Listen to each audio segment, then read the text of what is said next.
This video is about how to use the grip tools that you can find in every object that you select on AutoCAD. Remember that 3D is just an AutoCAD with more tools. So first, I already talked about this in one of the monthly civil meetings that we had, but I want to stress out how important and beneficial these tools can be. Let's start with one of the most simple. Is the polyline. Well, the polyline, as you can see, it has different grips on it. We have the endpoints, and that is represented with the square or the middle points. Those are like those length rectangles along the line, and you cannot see a difference, but this is different. The endpoint of this polyline is different from the endpoints at the middle. So it is convenient that you check out frequently what kind of tools you can find on these grips.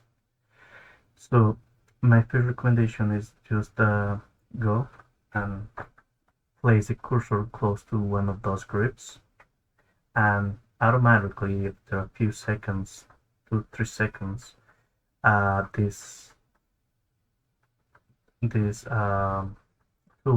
tooltip box will appear, and it will show you the different tools that you are available to do within that grip. In this case, for example, we can stretch the vertex. That is pretty similar to just touch it without doing anything. This is the stretch. Or add a vertex. That's the second one, and that is a good one. I can click on that and I can add a vertex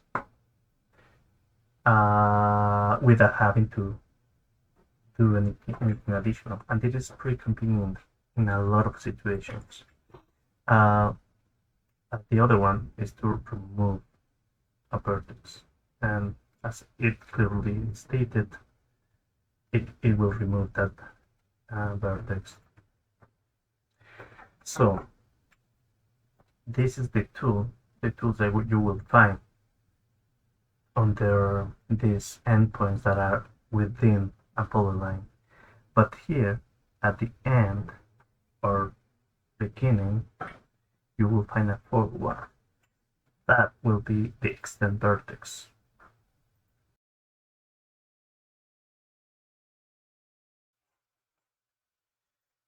Now I want you to show you this other tooltip that will appear under the middle grip that you can find online. Well, the options or the tools are pretty similar to the endpoints, but here there's another one that is pretty convenient, is the arc option.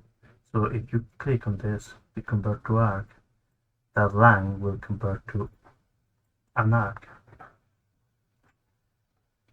And if I select it, if I go again, that option, because now it is an arc, that option will change to convert to line. It will straighten it out. As the endpoint, they have this option that is called stretch. Well, the stretch, as you can imagine, it will stretch the whole line as if you were using a stretch command, selecting only that line. And sometimes it can be useful. The last from the polyline, the last option is the at the extremes, at the origin, at the end, we will have another a fourth option, that is extend vertex. What it will do is that it will add another vertex from the beginning and from the end. And what is the difference between that option and this add vertex?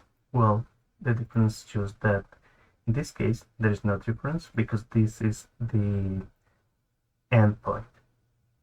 This was the endpoint, now this is the endpoint. And remember, always this polyline has like a starting point and second point, third point, the end point, up to the end point. So when you for this one, if I click on the add vertex, look how it will behave. It will behave like you are adding a vertex, but because this is the origin of this polyline, it cannot go backwards. So in this option, for this case, if you what you will like to accomplish is to add an additional point that extend from this. You have to do the extend vertex. So now this is the origin point, and let's test it out. That let's go to the properties and let's see what is the first vertex. We can, and as you can see, that it is the first vertex, second, third, and so on. Okay, well, that's it for this polyline, sorry, grid tools.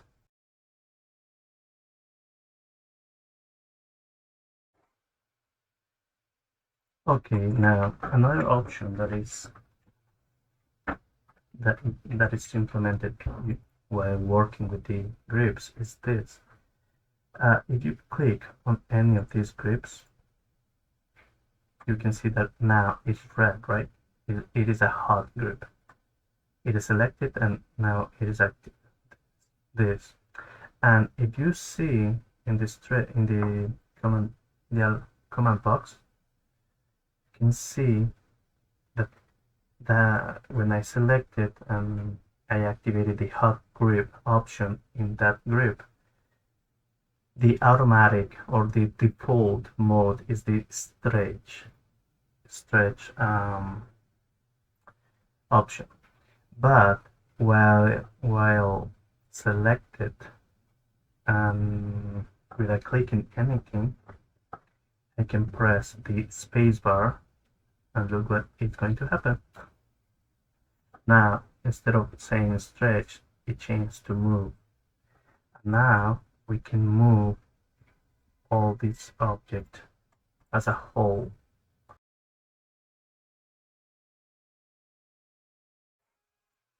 So again, if you select one grip and press the spacebar, look, it will activate the move. If you press again the spacebar, you will activate the rotate, that you can rotate that object using that grip as the rotation basis. Or if I press again the spacebar, I will escalate that using that hot grip as the base point. Mirror, I can do the mirror again, and it goes back to the stretch point. So there are a lot of features that you can be doing with this.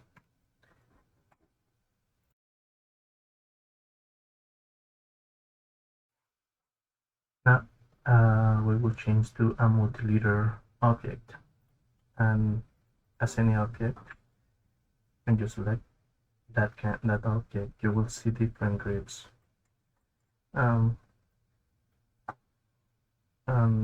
Some of them can have a tool tools.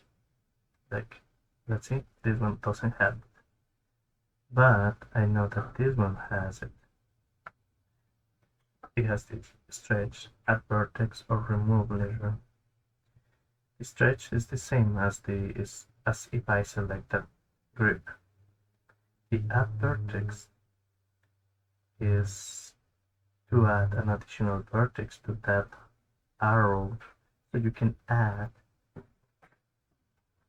a different an additional line to that arrow to a more specific point. So it is really convenient, and you can as well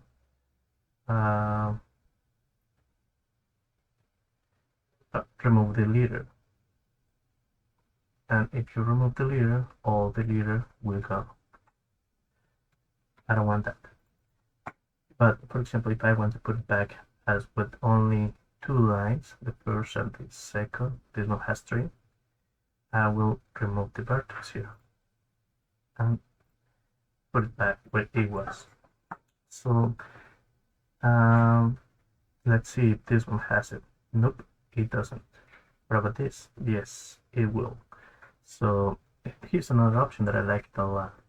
That is add leader. You click on this one, you will add a second leader pointing to maybe another chain link fence. So just be aware that those tools are there, and you do not have to go and search for them into the Dribble. For example, this one, to have it, to add an additional leader, I will have to go here to annotate a multileader's add leader. So it's right here. It's an easier way to do that. Let me put it back how it was. I'm going to remove this leader and remove this leader.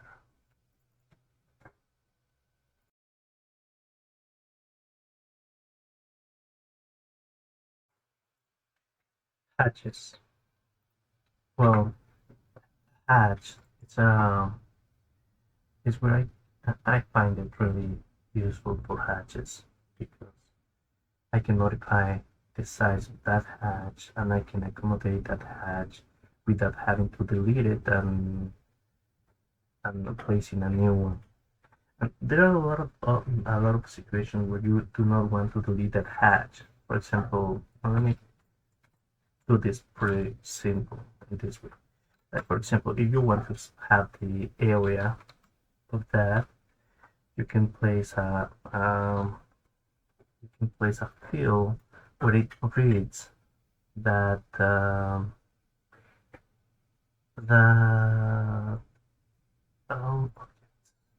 that area. For example, let me see, object, I need this object, the area, composition.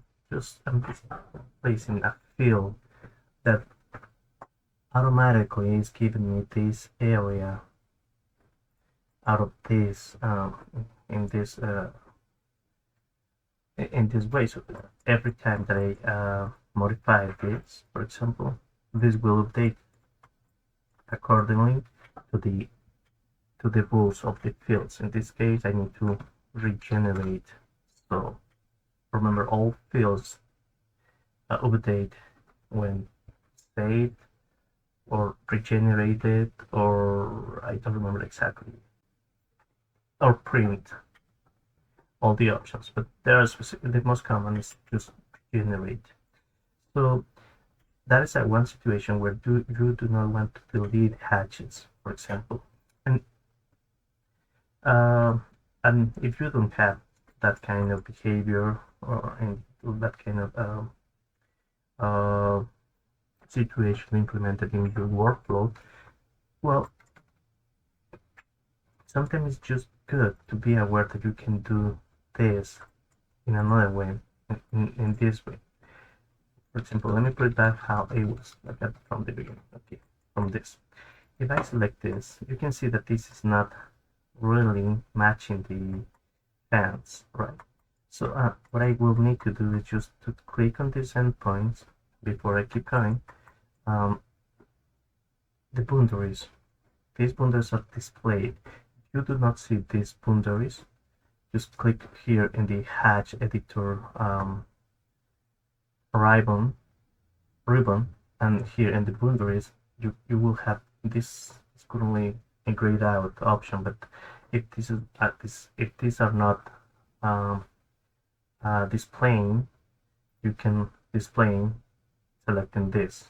Okay, that option.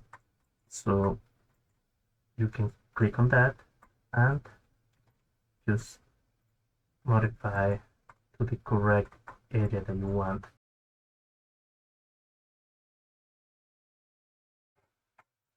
Now suppose that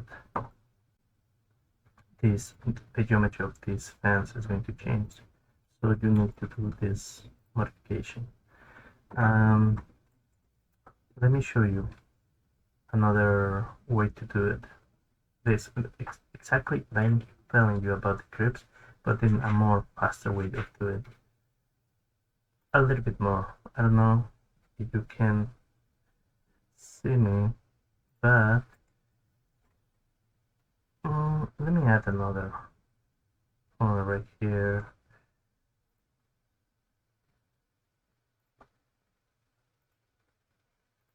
Okay, something like that. But I don't know if you can. You notice that I didn't click on the tool. I didn't come here and add a vertex. No, I did not that. There's another cool thing about this. After repetitive tags, it is pretty convenient, and that is you can once that you point the cursor on the grip and that tooltip is displaying, you can select any of those tools just by pressing the first letter that you can see there. So if I want to choose this stretch option, I can just select it as. If I want the add vertex, I can add the A, or the arc. For the arc, I will put the C. So that's a pretty convenient way to do all this more efficient. Well, we just modify the fence in that way, in that geometry. But now, the good thing about this hatch is that we can do the same with that.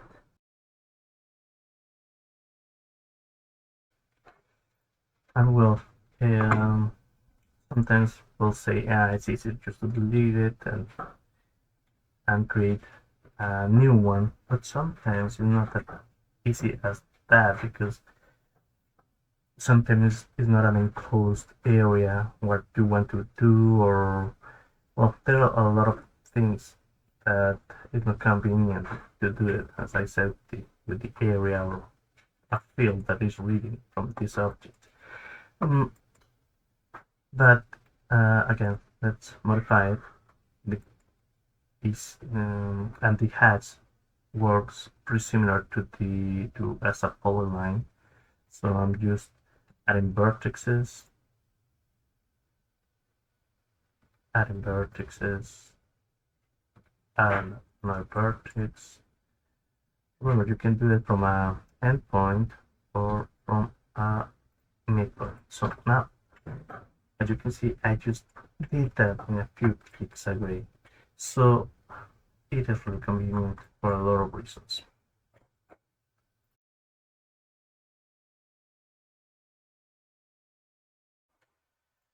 Now let's talk about another object.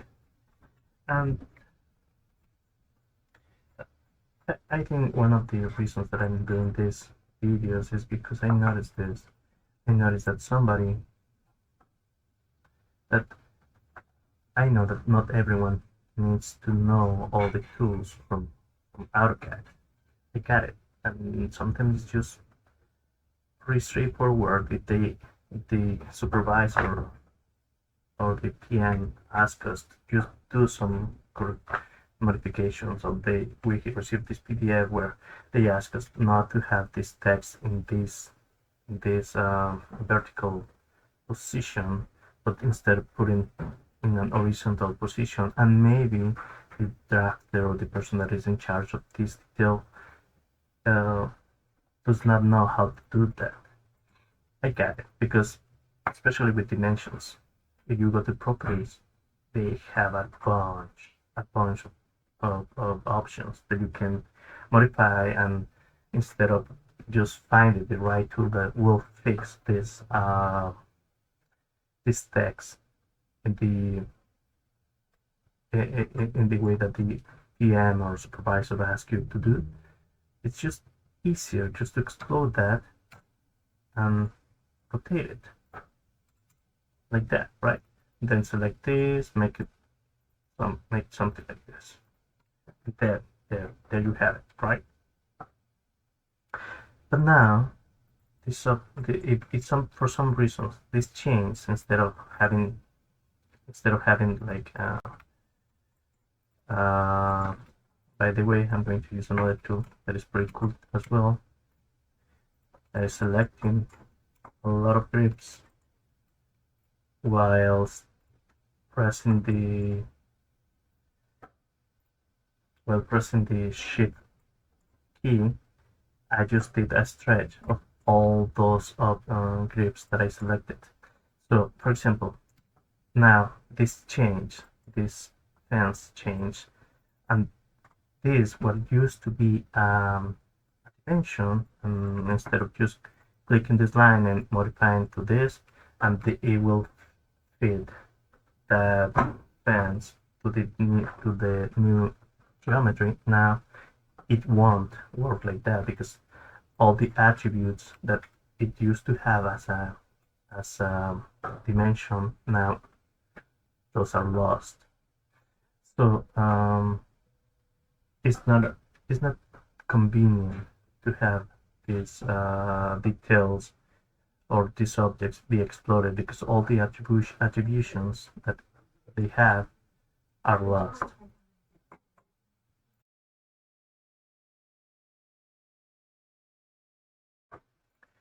Okay, I put back the geometry of the instance, and I undid the explode on this. So, but you still require like a modification on this, and you don't want to mess with the properties because it has a lot of options, right? But remember, groups are really good tools. They have a lot of tools that we can use. Like for example, this one on the when the arrow ends, there is this option, that flip arrow is going to flip the arrow. Sometimes you want it in that way or not. But in this case, they have a lot of options for the text. I can move the text only. I can move the text with a leader. I can undo everything and put it back how it was. Remember, you can press as well the first letter of the options. Oh, let me see what happened with the M is here. Oh, when the M is appearing a lot of times, you can select from the different ones. Okay, so maybe it's not that practical when the same letter appears on that tooltip submenu. Well, but again, just check these options, check these groups, and what kind of options do you have in there. Now, for example, this is a cool one, the continuous dimension. Like, for example, you want to keep measuring maybe that one. Now you have another one without a lot of effort. The command for that is DCO,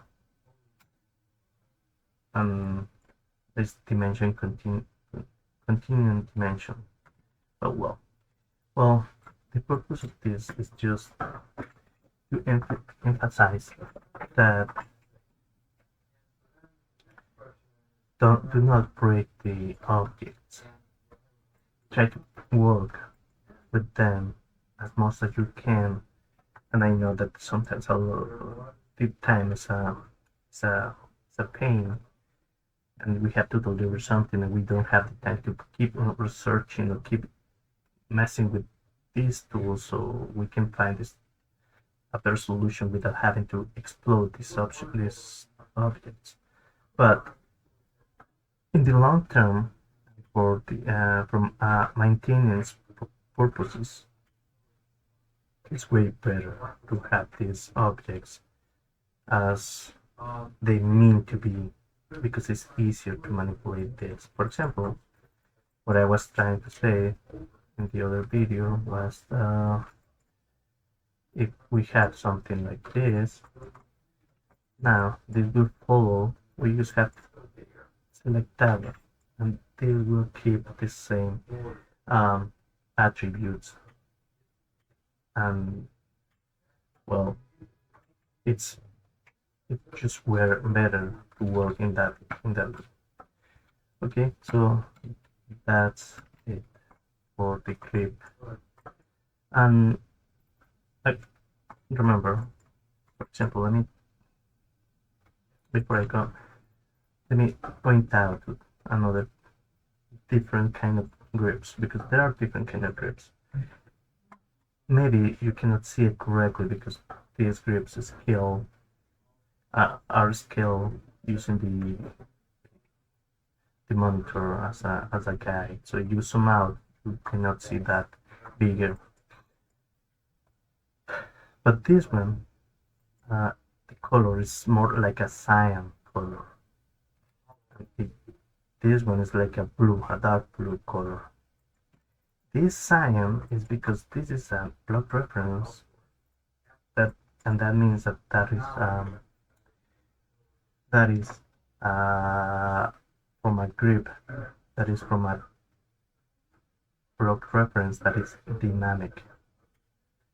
So in this case, because I create this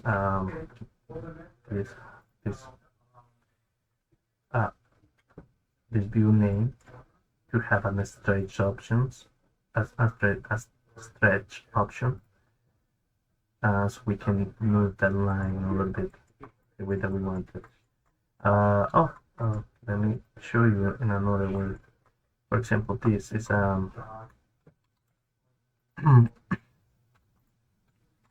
this represents the paper size of the DFT standards. So you can see those two different colors, blue, the dark. It's right here. The dark blue is in the middle because this is a normal grip from AutoCAD, and the cyan colors are options that I implemented to this dynamic block. This one represents the different sizes of this paper.